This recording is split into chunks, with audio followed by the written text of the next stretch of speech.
Hey everyone, welcome back to my channel. If you are new here, I'm glad you stopped by. Today is one of those slower, quieter days. The kind where pulling out all the paints and brushes feels like a bit too much. Don't get me wrong, I love those full painting session, mixing colors, setting up the space. It's like a whole ritual, but sometimes it's just not that kind of a day. That's when I reach for something simple.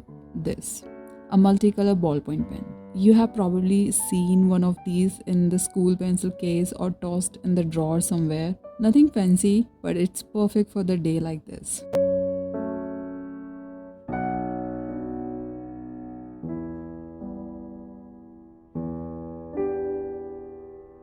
This sketch started on one of those quiet afternoon where I had no plan, no pressure, just me, the pen, and a blank page. I didn't sketch anything out first, just went straight in with ink, and that's little scary at first, but it's also kind of freeing. If you are scared to mess up, start in the corner of your page or draw small. Smaller sketches feel less intimidating.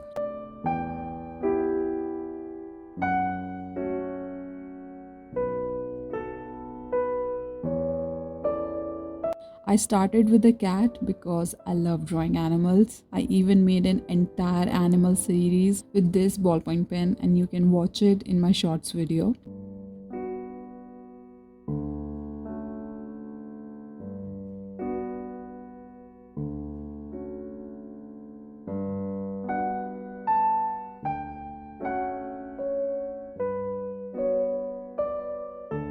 To start this drawing, I use mostly black and purple ink for this part. Ballpoint pens are amazing for textures like fur. You can build them up slowly with short strokes. Think of it like layering hair strands.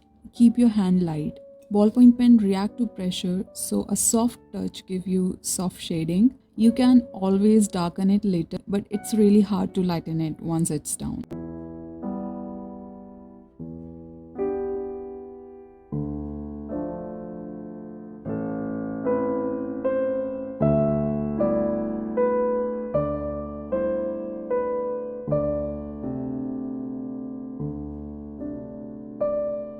I wasn't thinking too much about realism. I was just watching the drawing come together line by line. And that's the fun part. There's no expectation.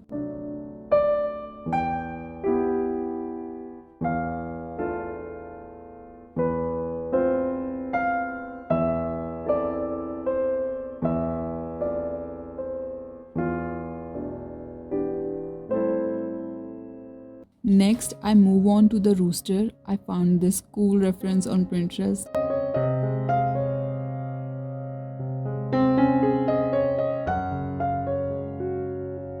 And this one was little more colorful, so I switched between red, yellows, and green inks.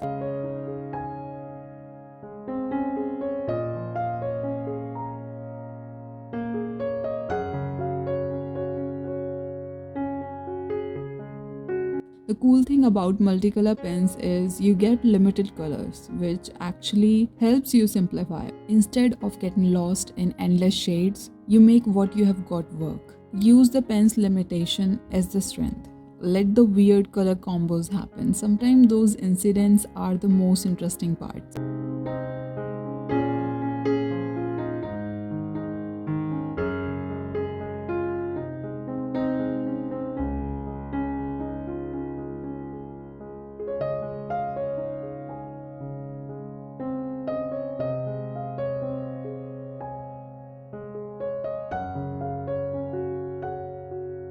I used light yellow color first, then layer red on top of that for that orangey warmth. The feathers in the tail got layered of green and blues, applied in soft diagonal strokes. The key here was direction. Feathers don't just sit flat, you have to follow the curve of the body. Follow the natural rhythm of the subject. Whether it's fur, feather, or hair, your pen stroke should mimic the way it flows in real life.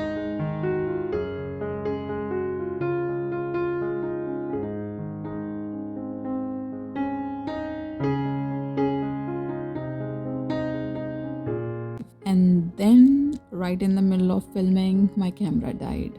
Classic. So I couldn't record the entire rooster process. Sorry about that. And again, none of this was planned. That's kind of the point. This wasn't about perfection, it was just about staying present.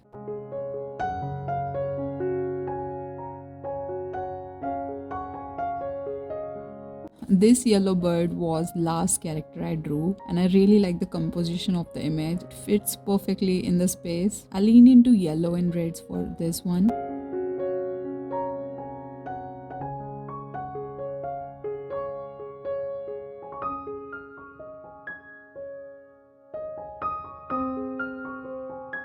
It almost glows. What's surprising is how vibrant ballpoint pen ink can look when you layer it patiently. Go over the same area multiple times with light pressure. Let each layer peek through instead of covering it up completely. That's how you build richness.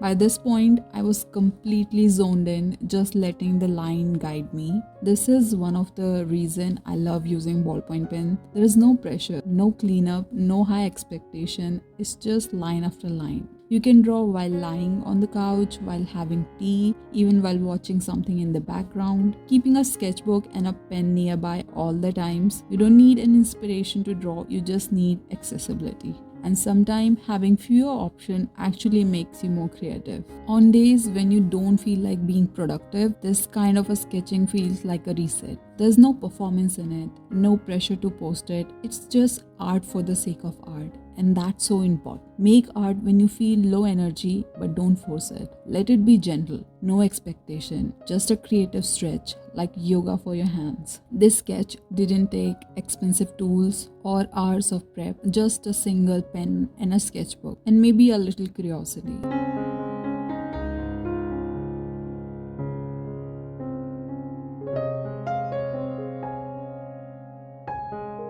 I hope this reminds you that you don't need perfect setup to make something meaningful.